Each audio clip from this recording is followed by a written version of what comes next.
Argentina's President Javier Milei is on an unofficial three-day visit to Madrid. The libertarian firebrand is not meeting any government official. Instead, he's attending this Sunday a summit hosted by Prime Minister Pedro Sanchez's political enemy, the Vox party. The conference will bring together far-right figures from across Europe, trying to rally the party's base ahead of European elections in June.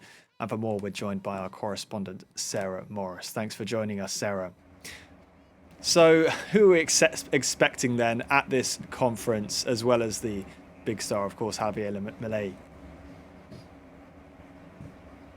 Well, Vox is describing them all as patriots. This is a big conference of European patriots, and they've also brought in big hitters from the far right, from Latin America. Now, we're expecting by video conference, we're going to get an address later today from Italy's Prime Minister Giorgia Meloni.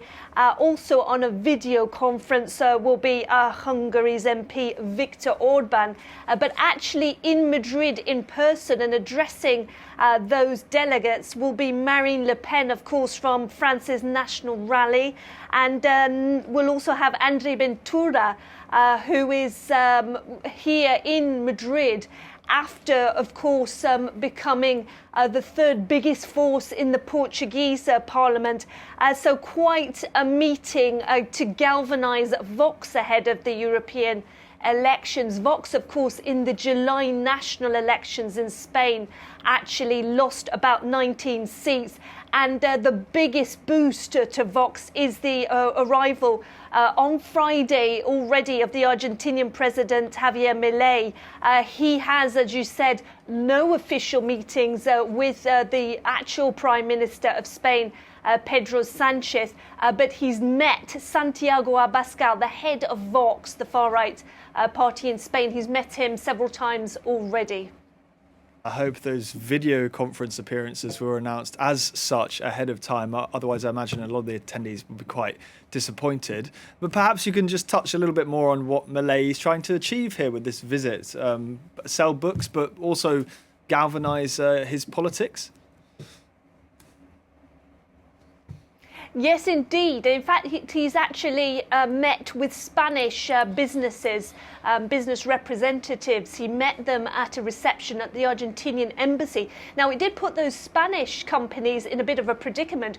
Who should they send, since it was not a visit that's been approved by the actual Spanish government? But we saw about 16 business representatives, top delegates from Santander, the bank, from Repsol, the big oil company.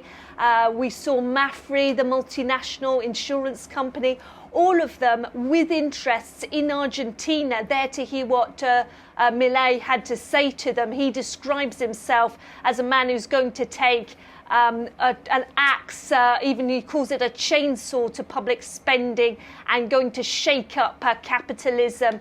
And those businesses came out telling the Spanish media that he had promised them that he would make Argentina a more safe place, a more for businesses after some of the previous governments that have renationalised and changed the laws affecting international investors there. So he definitely wants international investors, but he's also becoming a lightning rod for the European elections, because Pedro Sanchez, speaking in Catalonia, basically said that the international right was rallying in Madrid, and that was because of the feminism and the workers' rights, and that they intended to beat them in the European elections. And the far-left leader, Yolanda Díaz, head of Sumar, she actually criticised the businesses who had met with Milei, saying that there were two things wrong with it. One, there were no women in the photograph, and she said the second one, there was no democratic decency.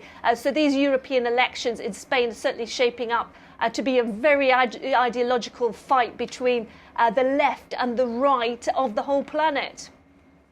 Maybe some of the policies specifically. We also saw the release of a conservative manifesto out of this conference.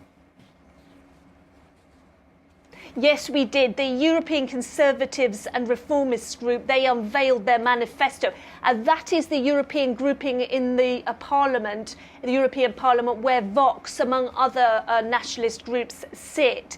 And basically, they said that their policies would include rejecting any unnecessary centralisation, as they put it, of power in Brussels, tightening up the borders, and they said that only genuine refugees should get through, and they want more work with third countries to stop illegal migrants as they see them getting in to the EU.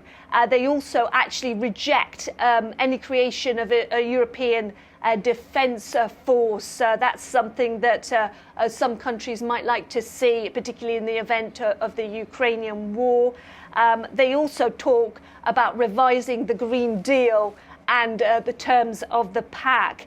They have, at least Vox, certainly trying to tap into support from farmers that are disgruntled by some of the environmental laws coming out from the European Union. And this group, the European Conservatives and Reformist group, could be absolutely key, say some analysts, to Ursula von der Leyen potentially securing a second term.